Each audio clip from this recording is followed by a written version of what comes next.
За време на првата посета на Европа како шеф на Пентагон, новиот секретар за одбрана на САД Джеймс Матис рече дека НАТО е камен темелник на трансатлантската соработка.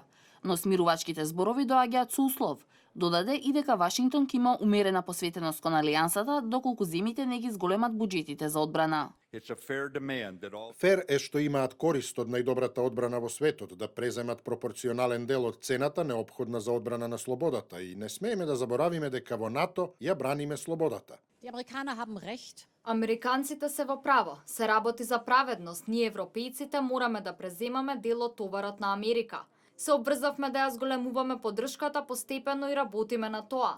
Германскиот буџет за одбрана во 2017 година го зголемивме за 8%.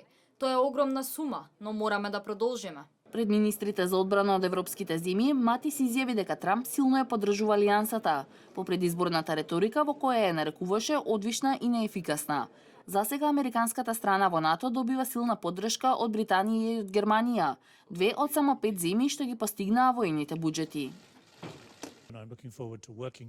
Ќе соработувам со секретарот за одбрана на Соединетите Американски држави Джеймс Матис на чекорите за модернизирање на НАТО за да го направиме поагилно и побудно и да ги убедиме другите земји да го исполнат нивниот дел за фер поделба на товарот зголемувајќи го воениот буџет на 2%.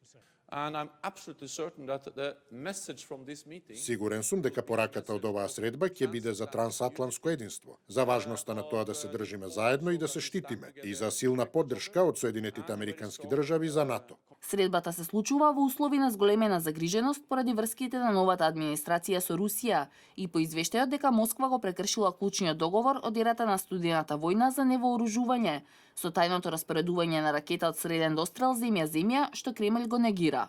Матис и претходно го критикуваше ставот на Трамп кон НАТО и имаше различни ставови во однос на повеќе прашања од надворешната политика.